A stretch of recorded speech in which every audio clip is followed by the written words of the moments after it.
안녕하세요, 노부장입니다. 오늘 동영상은 요즘 많이 적용되고 있는 와이파이 6 규격 공유기에 대한 이야기입니다.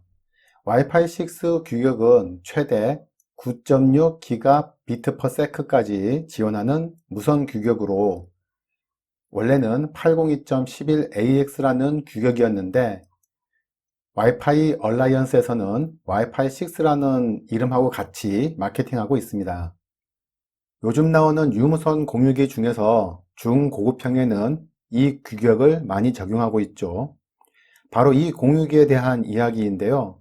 현재 시중에 판매되는 와이파이 6 공유기 속도는 대부분 두 가지입니다. 하나는 최대 속도 1.2GBps이고 다른 하나는 최대 속도 2.4GBps를 지원합니다. 우리가 집에서 사용하는 유선 랜은 거의 모두가 기가비트 규격입니다. 최대 속도가 1GBps죠. 바이트로 환산하면 8로 나눠주면 되니까 이론적으로 125MB/s가 되고 실제로 사용해 보시면 보통은 100MB/s에서 115MB/s 정도가 대부분일 겁니다. 그럼 1.2GBps 성능이 기가비트 유선랜보다 더 뛰어난가 하면 그건 아닙니다. 일단 와이파이 6 규격은 반이중 전송 방식이라서 전 이중 전송 방식인 유선랜보다는 많이 느립니다.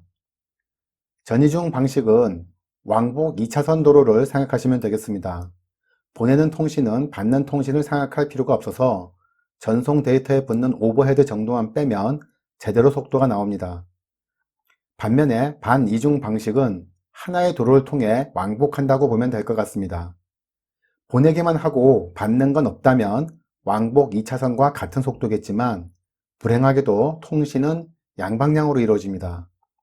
업로드만 하더라도 그 업로드가 제대로 이루어지고 있는지를 확인하는 정보가 수시로 다운로드 되고 그래서 반이중 방식은 전이중 방식보다 많이 느릴 수밖에 없습니다.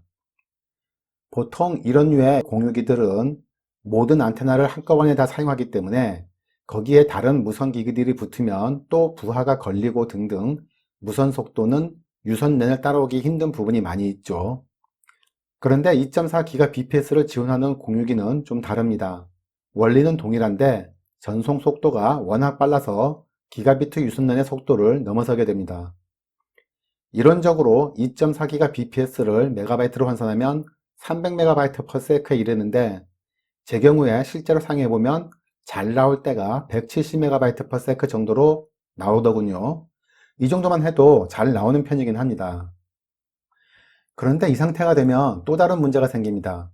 유선 랜이 기가비트 밖에 안 되면 어차피 저 속도가 나와도 다 사용할 수 없다는 거죠.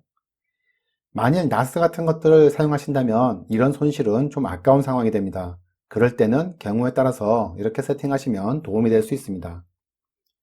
많은 나스 기기들은 멀티 랜 포트를 장착하고 있거나 랜 카드를 추가할 수 있습니다. 나스는 보통 공유기와 유선 랜으로 연결하게 되는데 이렇게 두 개 이상의 랜선을 연결하시면 윈도우가 사용하는 SMB 프로토콜은 멀티 채널을 지원하니까 대역폭이 2배로 늘어나게 됩니다. 이건 전에 제 다른 동영상에서 자세히 설명드렸죠. 이렇게 해서 사용하시면 전송 속도가 이렇게 최고 170MB/s까지 나오게 됩니다. 속도가 지금 보시는 것은 140에서 160MB/s 그 정도가 왔다 갔다 하고 있는데 보시다시피 와이파이 6 랜카드 상태가 계속 2.4GBps로 연결된 게 아니라 상황에 따라서 변동하고 있어서 더 그렇습니다. 만일 SMB 멀티 채널을 사용하실 수 있는 환경이면 고급형 와이파이 6 규격의 빠른 속도를 조금 더 이용하실 수 있는 환경이 되는 거죠. 자, 오늘 동영상 여기서 마치겠습니다.